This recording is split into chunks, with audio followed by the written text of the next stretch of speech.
حضور صلی اللہ علیہ وسلم کے بارے میں جب مکے کے سرداروں کو یہ یقین ہو گیا کہ تشدد ہمارا فیل ہو گیا، نہ محمد بدل ہوئے نہ ان کے ساتھی صلی اللہ علیہ وسلم ورضی اللہ تعالی عنہم اجمعین، تو انہوں نے دوسرا پاسا پھینکا۔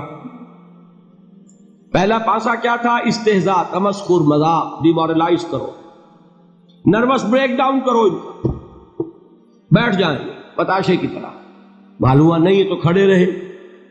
تو دوسرا وار مارو، ستاؤ، تکلیفیں دو، بھوکا مارو، دہکتے ہوئے انگاروں پر لٹاؤ، ان کو ہلاک کرو۔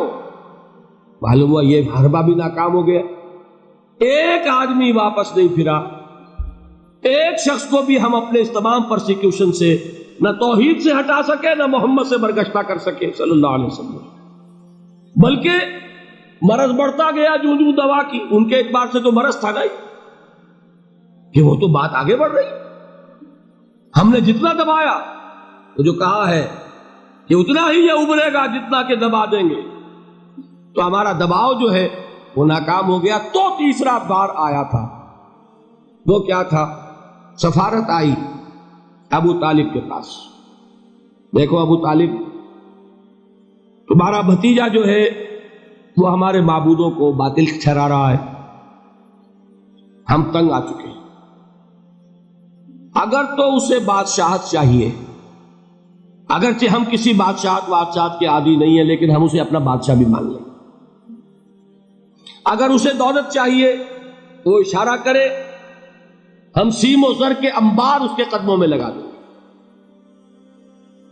اور کہیں نکاح کرنا چاہے اشارہ کر دے، جس اونچے سے اونچے گھرانے میں وہ چاہے گا قریش کے، ہم اس کی شادی کرتے ہیں۔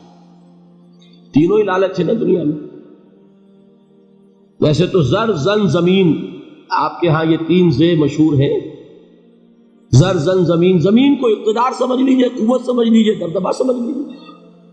زن، زر اور حکومت، تینوں پیشکشیں انہوں نے کی۔ دیکھیے یہ ہوتے ہیں مرحلے تحریکوں کے لیے بہت ہی نازک۔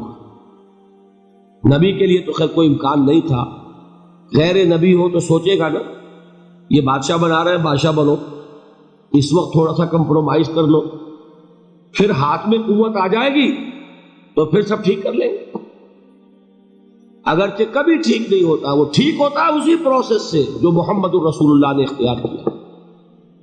یہ تمام ٹیمپٹیشنز ہوتی ہیں، راستے سے بھٹکانے کی کوشش، کہ دباؤ سے نہیں مانے تو یہ لالچ جو ہے یہ انہیں ہٹا دے۔ کیا جواب تھا حضور کا صلی اللہ علیہ وسلم؟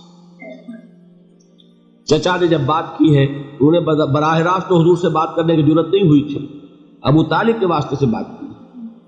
چچا نے جب بات کی ہے آ کر، حضور نے فرمایا چچا جان اگر وہ میرے داہنے ہاتھ میں سورج اور بائیں میں چاند رکھ دے تب بھی میں یہ کام نہیں چھوڑوں۔ تو عزیمت میں نے کہا تھا صبر کیا ہے؟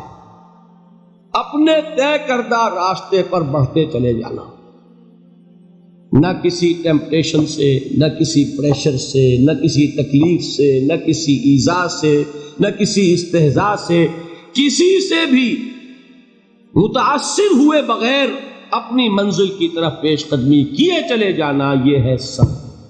یہ صبر کی آخری منزل۔ اور انقلابی صبر جو ہے اس میں ایک مرحلہ آتا ہے پیسیو ریزسٹنس، ایک آتا ہے ایکٹیو ریزسٹنس۔ ایک میں صبر محض ہے، جھیلو، برداشت کرو، کوئی ریٹیلیشن نہیں، اور ایک وہ آتا ہے کہ اب آگے بڑھو۔ بڑا پیارا مصرع ہے، آگے بڑھو یا وقت کی رفتار روک دو۔ وہ آگے بڑھ کر پھر نظام باطل کو چیلنج کیا جاتا ہے، اور پھر جنگ ہے۔